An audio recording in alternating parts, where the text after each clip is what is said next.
Thinking like an economist. Economics trains you to think in terms of alternatives. Evaluate the cost of individual and social choices, examine and understand how certain events and issues are related. Economics will train you to think in this way in terms of alternatives, cost of individual and social choices, and how certain events and issues are related, like unemployment and inflation, how these two are related. The economic way of thinking involves thinking analytically and objectively. It makes use of scientific method. We use abstract models to explain how a complex real world operates. We develop models to explain the working of real world, the economy. Economic develop theories and collect and analyze data, evaluate these theories. So basically first the theories are developed, then data is collected to examine these. Role of assumptions. Economists make assumptions in order to make the world easier to understand. So assumptions facilitate in making the model understandable. Like if I am studying the relationship between unemployment and inflation, I'll take all other factors given. All other factors that have impact on unemployment and inflation, I'll take them as given, which is called ceteris paribus. And I'll focus my study only on the movements between unemployment and inflation. Now, the art in scientific thinking is deciding which assumption to make. Economists use different assumptions to answer different questions. Economic models. Economists use models to simplify reality in order to improve our understanding of the world. Two of the most basic economic models are the circular flow diagram and the production possibility frontier. The circular flow diagram is a visual model of the economy that shows how dollars flow through market among household and firms. Basically, how money flows through market among households and firms is shown by this diagram of circular flow. Green lines here represent the flow of money, and the yellow line represent the flow of inputs and outputs. So here in the blue box we have firms and household. So starting from the yellow lines, household are supplying labor, land and capital into the market. So these are factor of production. Labor, land, capital are factor of production which are used by firms. Now in terms of this, by using the sector of production, the firm is giving out goods and services to the market, and these goods and services are bought by the household sector. This is the flow of goods and services, the yellow line. Now household sector spends money on these goods and services. This money is used as revenue of these firms. Now out of this revenue the firm pays wages, rent to the factor of production, and this is income for the household sector. So the money is flowing in a circular way throughout the economy.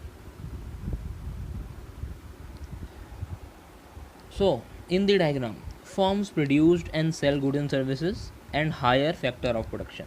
Household buy and consume goods and services and own and sell factors of production.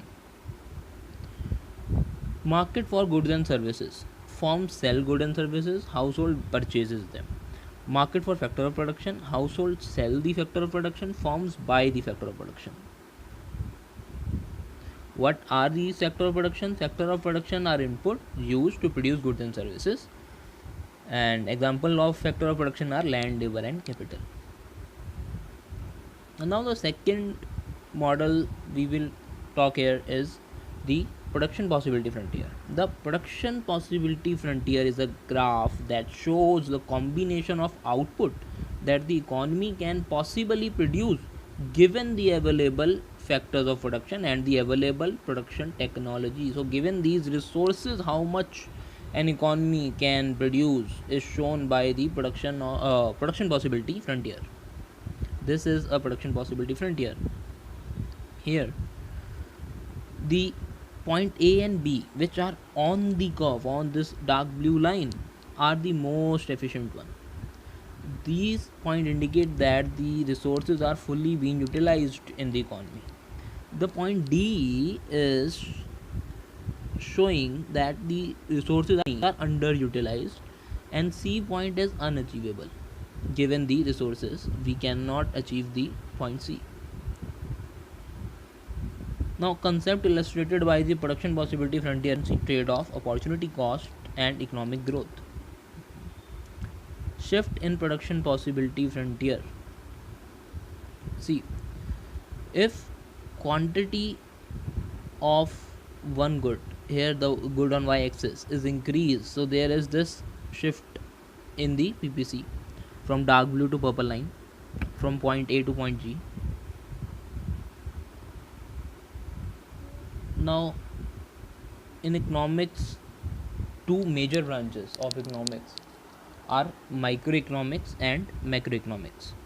Microeconomics focuses on the individual part of the economy, the individual level study, how households and firms make decisions and how they interact in specific market.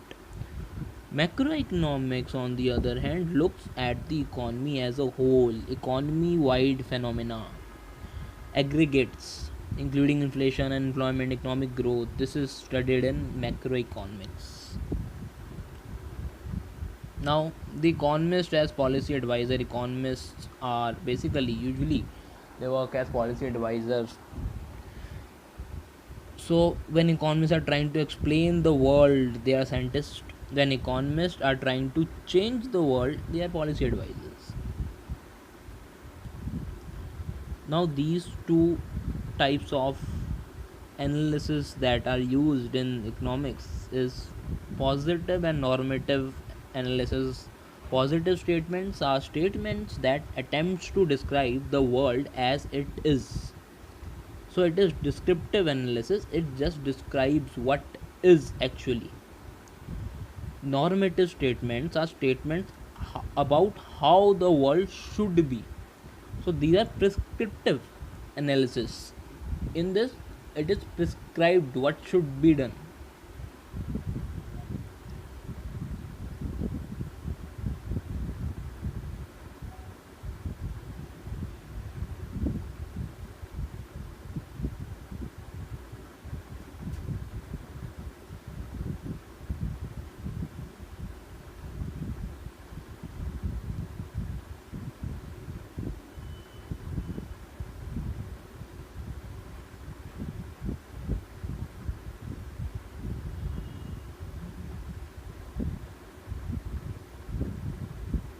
Now, another major thing is, why do economists disagree?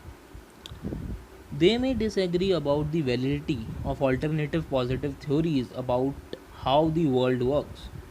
They may have different values and therefore different normative views about what policy should uh, be tried to accomplish. For example, if we see classical economists, they said that government should not have any role in the market should work freely without any intervention. But Keynesian says that government have a good role to play in the economy. So there are differences in values and basically differences in perspective of economists. So that is a major reason for them disagree. Now, these are basically some proposition about which most economists disagree. These are few of them actually. So this is the end of chapter 2 of Mankiw. So in this we have seen that economists try to address their subject with the scientist's objective. They make appropriate assumptions and build simplified models in order to understand the world around them. Two simple economic models that we have seen, circular flow diagram and PPC or PPF. Economics is divided into two subfields, microeconomics, macroeconomics. What are positive statement, normative statement, and when economists make normative statement, they are acting more as policy advisor than scientists. And then economists who advise policymakers often conflicting advice, either because of differences in scientific judgments or because of differences in their values. At other times, economists are united in the advice they offer, but policymaker may choose to ignore it.